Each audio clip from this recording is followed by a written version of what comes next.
is everyone here?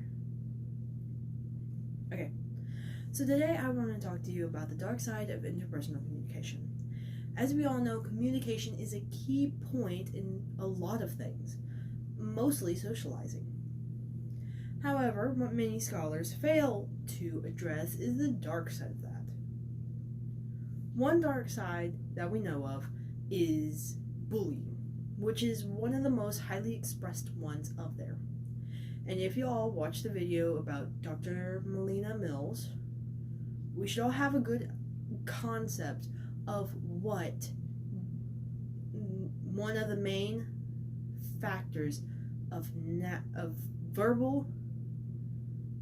We should all have a good sense of one of the main things that is bullying, and how it is one of the most notorious ways that can harm people, because that's what the dark side of interpersonal communication is all about.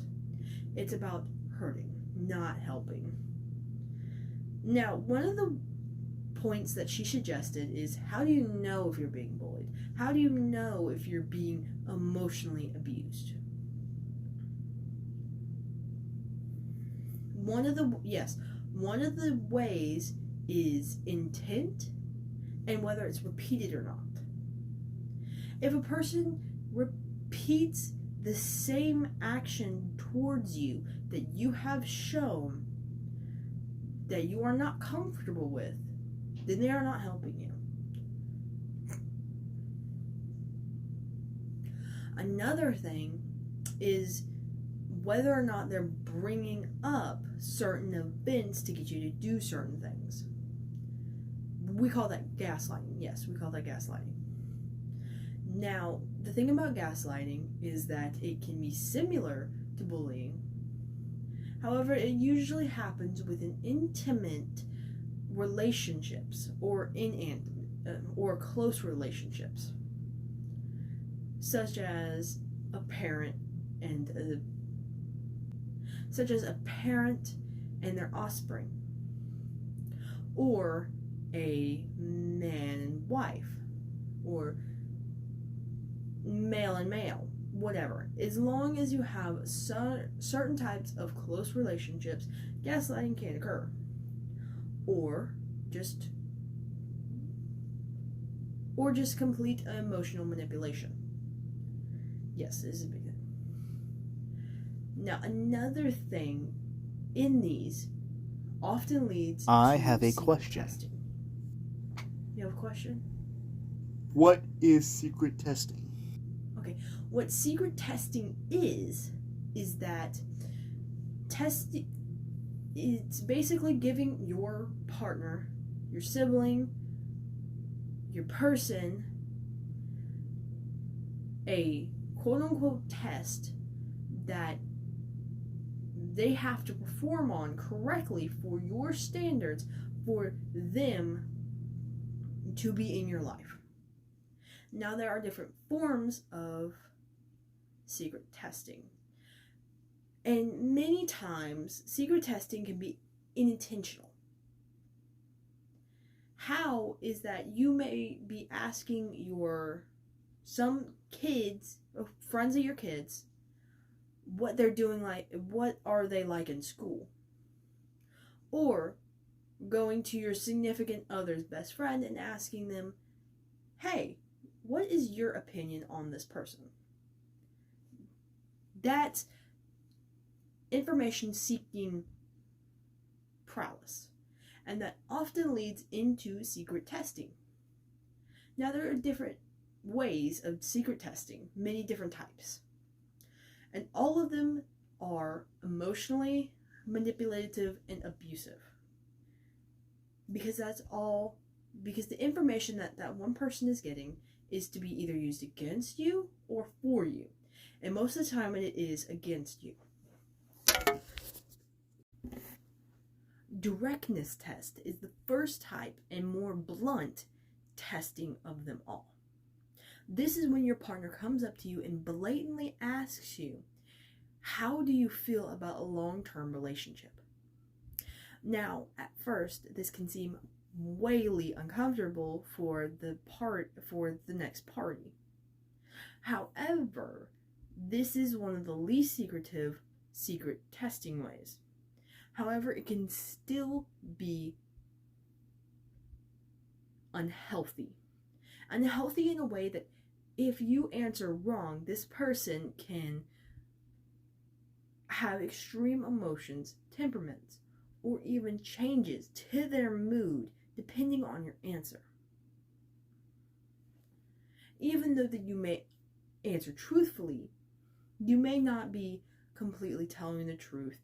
Or if this spouse or sibling or parent has a tendency to go overboard, you may not even completely tell the truth, which is bad in a lot of different ways.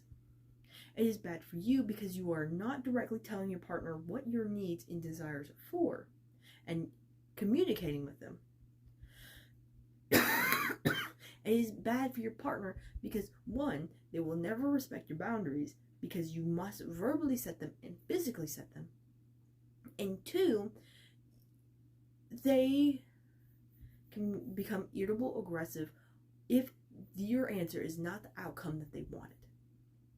There's many different ways for direct testing can go. However, it is the most familiar secret testing that there is. Endurance testing is another type of secret testing. But in this one, it is required by one partner to make another partner do a task that is baiting to them or physically exhausting to them. Now, in this type of test, if the spouse gets the exact response that they want, then it is deemed that that person is good enough to keep in a constant or devoted relationship. However, researchers have found that when the partner who is conducting the test agonizes or annoys the second partner, this can cause lashing out, severe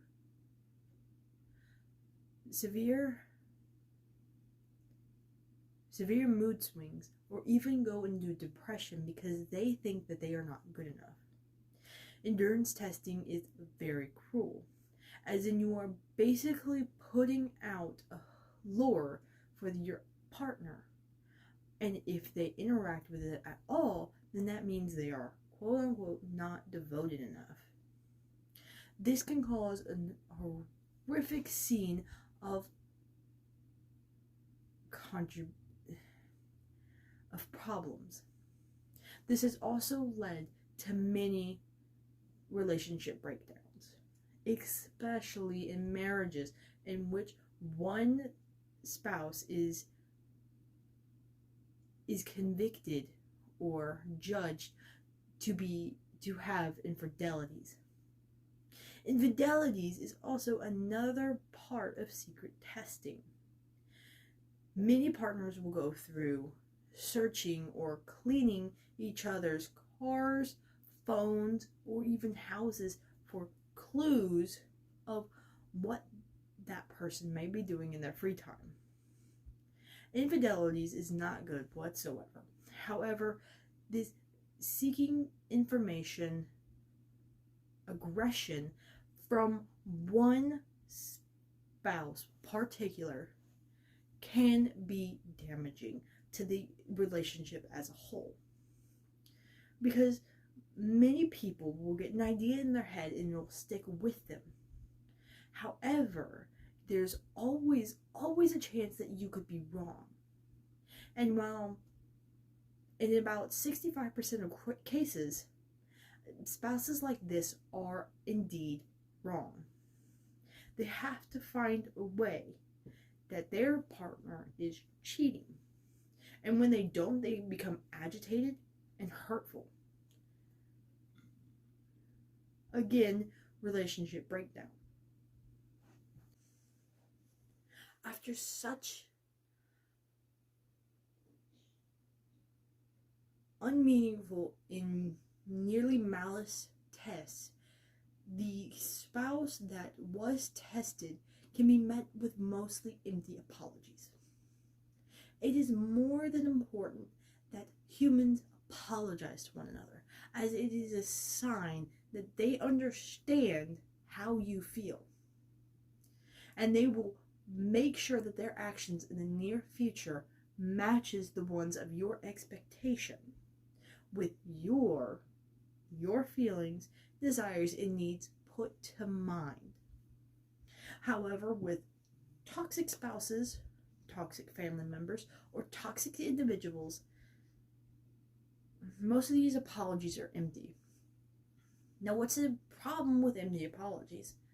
I mean, I'm sure that most of us have said sorry when we really weren't sorry. We just said it for the status quo and for the reason to smooth things over because we don't want to deal with that in particular situation. Well, the problem with that is that we don't consider the other person's feelings because we are so caught up in our own. The problem with this is that when we get caught up in our own emotions, our own thoughts, and we are neglectful of others, we can be seen as more leaning towards narcissistic behaviors.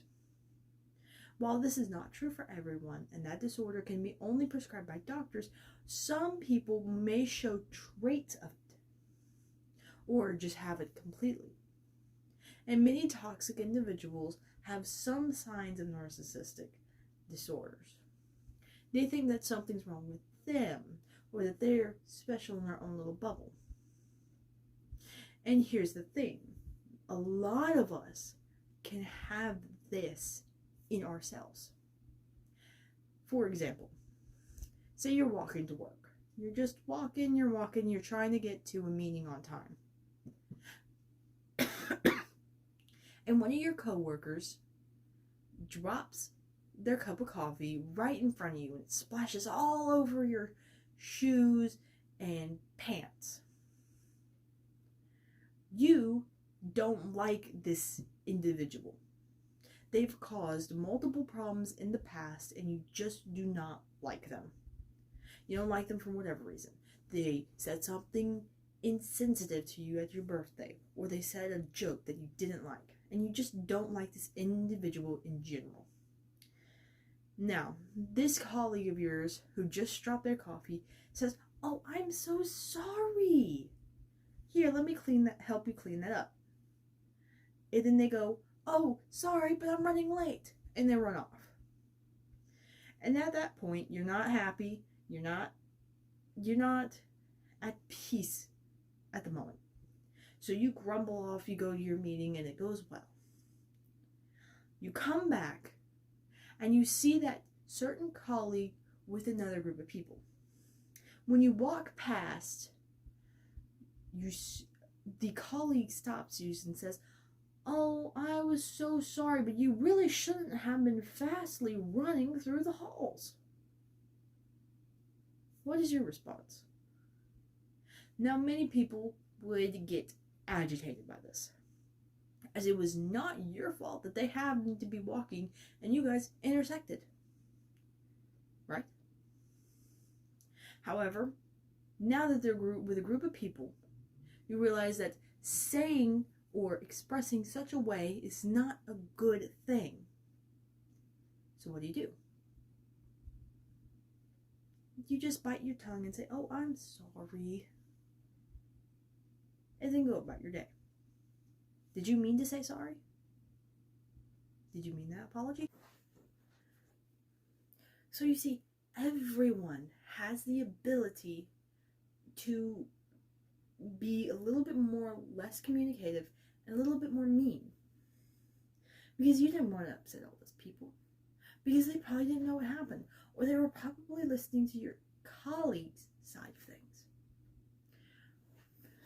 So, while a good little white lie every now and then can be a good thing, even beneficial to keeping relationships around you, such as small mishaps or you just not feeling in the mood for stuff, saying one is okay.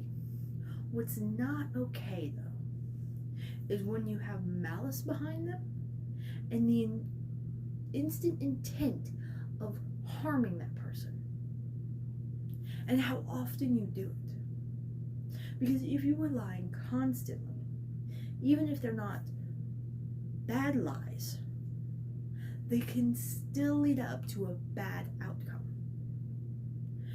Now, not all lies are good. We all know this. Lying is bad and can lead to so many terrible consequences, like getting disowned, getting into jail, or just breaking down social communication completely. So when you are able to catch yourself in the act of being what is referred to as toxic, or miscommunicative, or shut down completely, it is best to take a moment, step back, and evaluate your situation. Because 9 times out of 10, there's always a better way to do things. And no one likes to cause harm to other people. We don't need it. There's so much in the world. Why would you want to add to it? That's a good question to ask yourself. Every time you find yourself going down the wrong road of communication. Now, yes, white lies to smooth things over, social lies, can be a good thing.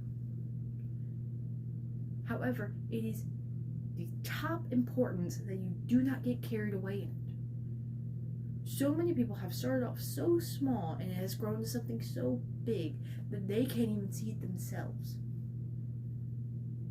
So we have to be careful not to bully others intentionally, and not to intentionally bully others, but each other through secret tests that may disclose the well-being of our partner, and to keep relationships around us healthy.